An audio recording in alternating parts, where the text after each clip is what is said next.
Hey guys, it's Ross Scott on the Space Couch today. I'm going to be reviewing this, The Lives of Tao by Wesley Chu. And this is basically James Bond meets Invasion of the Bodysnatchers. You see all of these different warrior types here from different eras. James Bond there. And then you've got computer nerd playing computer games.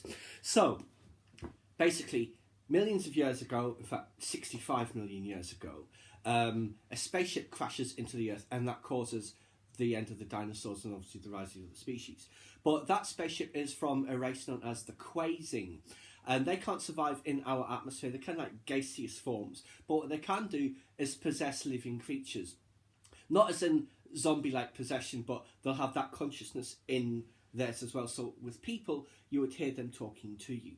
So eventually, as humans develop, they try and guide them in the hope that eventually they'll guide them to the point where they're able to build a spaceship so they can all return home.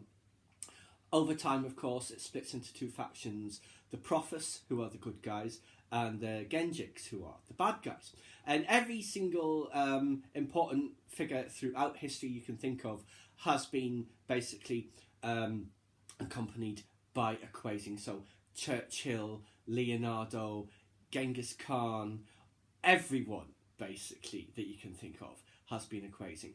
And it opens with Tao, who is the main Quasing character on the Prophet's side. Him and his host, as it were, Edward, they're on some super spy mission. It all goes wrong. Edward gets shot and he's dying. So Tao, they can only leave a host when that body dies, and then they just go into another one, usually someone that's very, very close in case of emergency. So Tao has to leave Edward when he dies, and he goes into this fat computer nerd called Roan Tam. And basically, after the whole "I think I must be going mad" thing, he accepts that Tao is in there, and he basically ends up going to James Bond school. And you have your montage sections of him learning the tradecraft of a spy, learning how to handle weapons, and all that sort of thing. And it's really, really funny. It's a great book as well. The two sides, they're always at each other's throat. The Genjiks are trying to create a scanner that will allow them to tell if there is a Quasing inside of a person.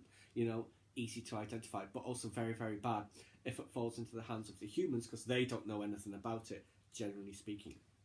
But yes, it follows his adventures, how he grows, that's Tam, that is, and how he comes to accept Tao, and how they become very good partners, I guess. But it's a fantastic book. I absolutely loved it. Let's just have another look at some of these. So this would be like your Genghis Khan types and this sort of thing as well.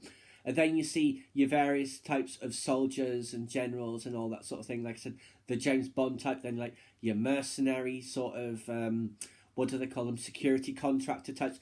And then you have Tam at the end, the computer guy. But yes, it's a great book and I thoroughly recommend it. I will just read what it says so you can get an idea. When out of shape IT technician Rowan wakes up and starts hearing voices in his head, he naturally assumes he's losing it. He isn't. As of last night, he has a passenger in his brain, an ancient alien life form called Tao, whose race crash landed on Earth before the first fish crawled out of the oceans.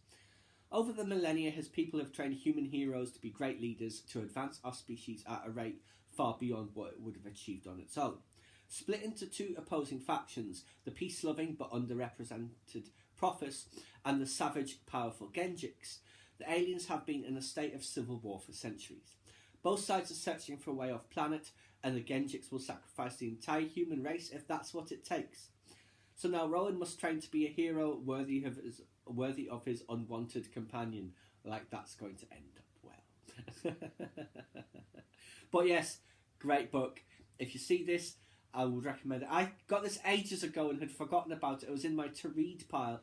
And then I stumbled across it. I said, I'll read this. And it was great. I absolutely loved it. Read this on the way to and from work last week. And definitely, definitely worth checking out. Please subscribe to my channel if you enjoyed this content. Leave me a comment or suggestion for an upcoming topic you'd like to see discussed. Or like the video.